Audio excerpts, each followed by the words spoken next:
अश्विनी के बाद भरणी आता है, कृतिका आता है, अश्विनी, भरणी, कृतिका, रोहिणी, इस तरह नक्षत्र 27 हैं। अच्छा। अब इसमें कुछ महत्वपूर्ण नक्षत्र हैं जिसमें कुछ महत्वपूर्ण मुहूर्त बनते हैं और उस मुहूर्त के आधार पर हम अपने पूजा या कोई विशेष यात्रा या हमारा कोई मांगलिक कार्यक्रम है वो कर सकते हैं।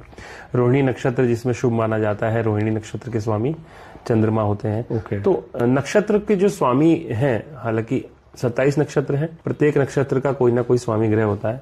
तो जो स्वामी ग्रह शुभ ग्रह है, जैसे कि शुक्र है, बृहस्पति है या चंद्रमा है, उन नक्षत्र में हमें जो विशेष मुहूर्त है या विशेष कोई मांगलिक कार्यक्रम करना शुभ माना जाता है, यानी कि शुभ ग्रह के नक्षत्र में ही शुभ कार्य करना चाहिए। तो 27 नक्षत्र हैं जो, जैसे मैंने बताया, वो चंद्रमा की गति के आधार पर पूरे जो महीने चंद्रमा गति करते हैं उसके आधार पर जिस जिस क्षेत्र से चंद्रमा की गति चलती है उस आधार पर जो आकृति बनती है उसमें एक एक नक्षत्र को बताया गया है। एक प्रश्न में ये आ रहा है कि जैसे 27 नक्षत्र है तो क्या एक नक्षत्र जो है मतलब एक महीने में, तो क्या ऐसा है कि 27 एक दिन का एक नक्षत्र ऐसा कुछ होता है? 30 और 27 आसपास है या फिर कुछ और है इसका मतलब? चंद्रमा की जो गति है वो लगभग 24 घंटे रहती है एक राशि पर और एक ही नक्षत्र वो क्रॉस करते हैं। तो इसी आधार पर 27 नक्षत्र हैं। 2.25 दिन तक चंद्रमा एक राशि में रहते हैं। 2.25 दिन तक? हाँ, तो उसमें 2.25 दिन में थोड़ा बहुत प्लस माइनस होता है, वो हर ग्रह के साथ होता है। किसी भी ग्रह की निश्चित गति नहीं है, चाहे पृथ्वी क्यों ना हो। चाहे पृथ्वी क्यों ना हो। जो राशि चक्र है, प्रत्येक राशि परिवर्तन जब होता है तो राशि का भी एक समूह है। जैसे कि मैंने बताया ना कि नक्षत्र का एक आकृति है, इसी तरह की राशि की भी आकृति है। तो मैं जो बात कर रहा हूँ वो राशि की कर रहा हूँ कि राशि में जो गति हो रही है चंद्रमा की या शनि की या किसी भी ग्रह की, वो कितना समय ले रही है। तो शनि, जैसे कि साधारणतः हम मानते हैं कि 2.5 साल, जिसको ढैया भी बोलते हैं साधारण भाषा में, 2.5 साल एक राशि में गति करते हैं। तो वो एग्जैक्टली 2.5 साल नहीं होता, वो कई बार 10-15 दिन प्लस माइनस होता है। इसी तरह बृहस्पति का, तो हम बात कर रहे हैं चंद्रमा की, तो 2.25 दिन सामान्यतः चंद्रमा की गति रहती है और वही 2.25 दिन में चंद्रमा नक्षत्र भी परिवर्तन करता है और एक महीने में चंद्रमा के 27 नक्षत्र होते हैं। तो 27वें नक्षत्र के बाद चंद्रमा फिर से प्रथम नक्षत्र में आ जाता है। पंचांग को हम कैसे साधारण रूप से देख सकते हैं?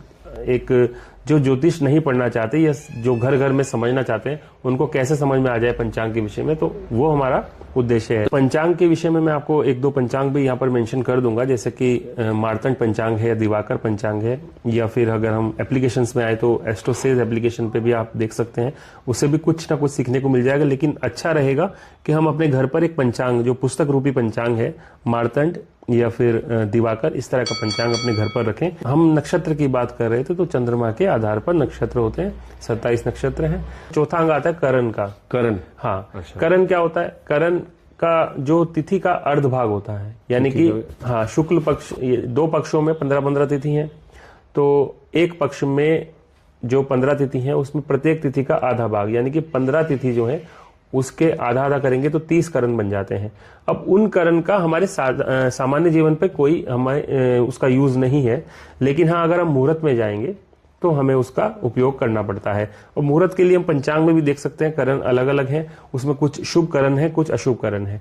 अशुभ करण में सामान्यतः कहा जाता है कि यात्रा नहीं करनी, किसी भी विशेष पूजा की या मांगलिक कार्य की शुरुआत नहीं होनी चाहिए। अंत तो हो सकता है, क्योंकि करण क्या है, सिर्फ आधे दिन का है, तो कई बार पूजा बहुत लंबी होती है, कई दिनों की होती है।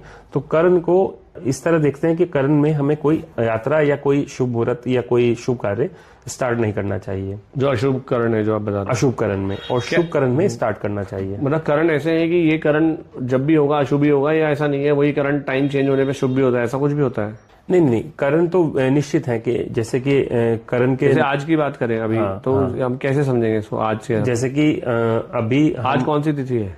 हाँ, जैसे कि आज कौन सी तिथि है, मान लीजिए कि आज एकादशी है, तो एकादशी पर अगर हम देख रहे हैं कि 12 बजे के बाद करण चेंज हो रहा है, आधी तिथि पे रहेगा एक करण और आधी तिथि पे चेंज हो जाएगा। तो करण को चेंज होने के बाद यदि अशुभ करण आ रहा है, मान लीजिए शूल करण आ रहा है, शूल अशुभ होता है, या सिद्धि करण है जो शुभ करण है, तो सिद्धि करण आ रहा है, तो उसमें हम कोई भी कार्य को स्टार्ट कर सकते हैं।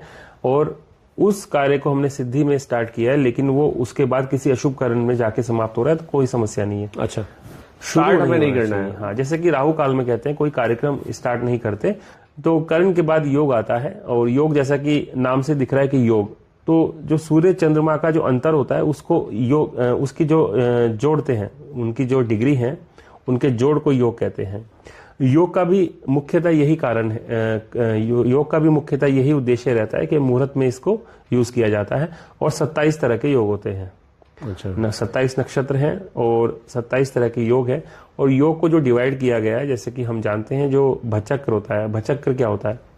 भचक्र ये होता है कि जो हमने देखा होगा कुंडली होती है पूरी, उसका जो पूरा चक्र होता है वो 12 हाउस बनते हैं। 12 हाउस बनते हैं। वो 360 अंश के बनते हैं। वो 360 अंश के कैसे बनते हैं? क्योंकि जो एक हाउस है वो 30 अंश का है, या एक राशि 30 अंश की होती है। तो 12 इंटू 30 360 हो गया। तो 360 को डिवाइड करते हैं हम 12 हिस्सों में। तो उसके बाद वो 27 बनता है। 27 योग आते हैं। ओके। या उसको 27 नक्षत्र भी मतलब नक्षत्र के आधार पर ही योग बनते हैं। ओके जी। तो योग का प्रयोग भी जनरली मुहूर्त में प्रयोग किया जाता है इसका? हाँ, योग का प्रयोग भी इसमें किया जाता है। अच्छा, एक सवाल इसमें ही आ रहा है, हालांकि ये मुझे पता नहीं इससे डायरेक्टली कनेक्टेड है कि नहीं है। जी। जैसे हमने काफी पहले देखा, जैसे कंप्यूटर से हम कुंडली बनाते थे, कई बार मैंने मतलब देखा कुछ लोगों बनाते हुए, तो उसमें विश्वोत्तरी महादशा, विंशोत्तरी,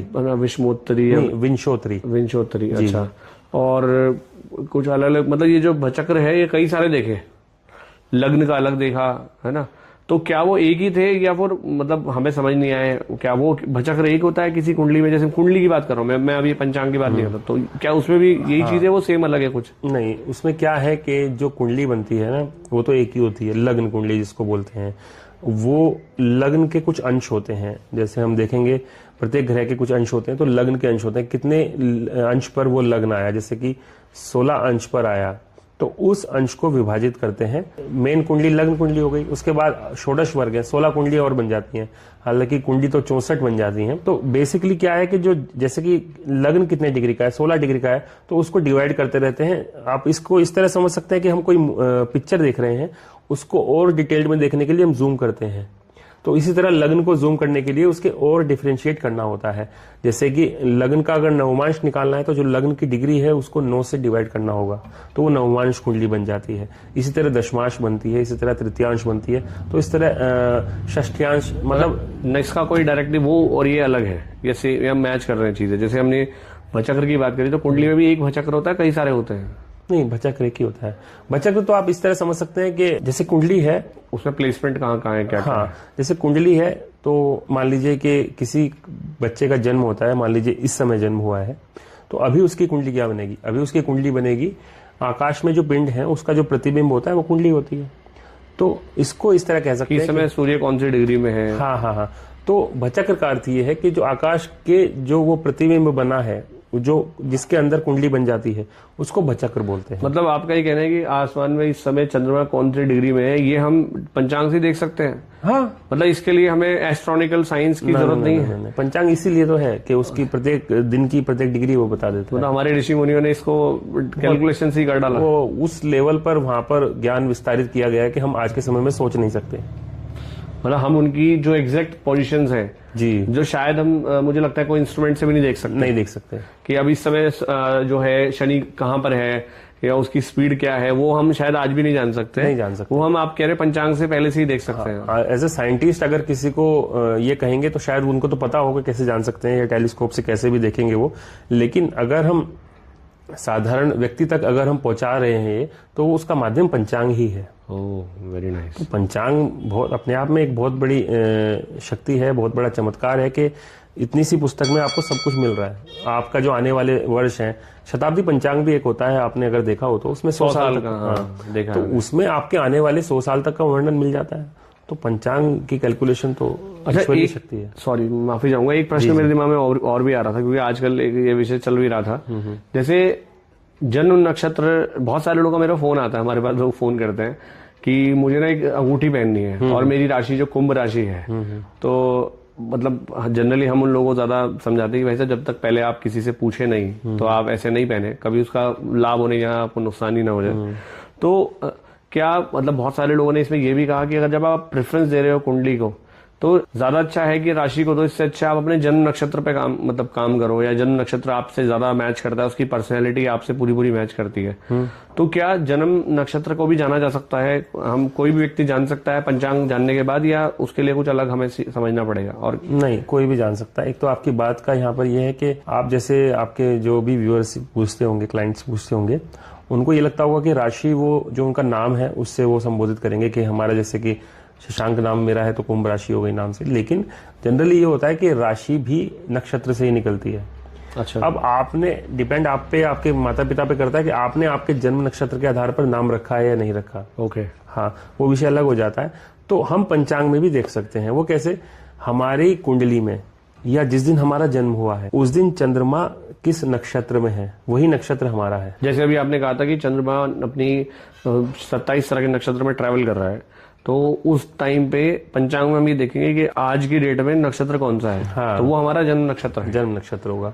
अच्छा। और उसी नक्षत्र के सामने पंचांग में राशि दी गई होगी कि ये नक्षत्र किस राशि का है, तो वो राशि होगी पर्टिकुलरली जन्म राशि। हाँ, प्रत्येक नक्षत्र किसी न किसी राशि में आता है, तो वही नक्षत्र की जो राशि है वो राशि आपकी जन्म राशि हो जाएगी। अपनी पर्सनैलिटी को ज्यादा अच्छे से जानने के लिए हमें नक्षत्र को स्टडी करना चाहिए ना?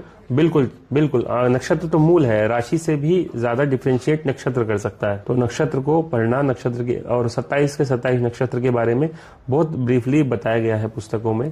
और लघु सिद्धांत कौमुदी है, और एक पुस्तक का मुझे भी नाम याद नहीं आ रहा जिसमें नक्षत्र के बारे में बहुत डिटेल में बताया गया है। मैं एक व्यक्ति से मिला था, एक महात्मा जी से मिला था, उन्होंने काफी देर तक एक चर्चा की थी कि मतलब आपको जन्म, जैसे आजकल हम जन्मदिन मनाते हैं, तो हम पाश्चात्य सभ्यता से पूरे प्रभावित है कि हम क्या करेंगे, वो उस जिस डेट को हमारा जन्म हुआ था रात को, तो मतलब 12 बजे हमने सोचा कि 12 बजे ये ठीक हो गया, अब हमारा बर्थडे स्टार्ट हो गया, तो हम लेके आएंगे, केक काटेंगे, मोमबत्तियां बुझाएंगे। तो उन्होंने बताया कि आप पहली बात तो ये बिल्कुल गलत कर रहे हो। उन्होंने कहा पहले तो आपका जो जन्मदिन होना चाहिए वो नक्षत्र देखना चाहिए कि वो क्या उस नक्षत्र के हिसाब से पूरी स्थिति में आप सही बर्थडे जिस दिन बैठ रहा है, हाँ, उस दिन आपको जन्मदिन मनाना चाहिए। और उन्होंने बोला कि आपको दीपक बुझाना नहीं है, दीपक जलाना है। और उस दिन जब आप कोई साधना करोगे तो आपका उसका बहुत विशेष लाभ मिलता है। ये बात मतलब उन्होंने इस बात पे कम से कम नहीं तो हमारी 1 घंटे चर्चा हुई। हाँ, तो वो तिथि की, जैसे मैं अभी बता ही रहा था आपको कि तिथि के आधार पर ही निर्णय किया जाता है कि हमारा जन्म मास कौन सा है। कि जैसे कि विवाह की बात हो रही थी कि उसमें विवाह नहीं करते जन्म मास में, तो वो हिंदी जो तिथि है, हिंदी पंचांग है, उस तिथि के आधार पर मास देखना चाहिए। इंग्लिश जो कैलेंडर है उसके हिसाब से मास नहीं देखना चाहिए, क्योंकि इंग्लिश कैलेंडर का तो कोई मतलब ही नहीं है उसमें पंचांग में या मुहूर्त।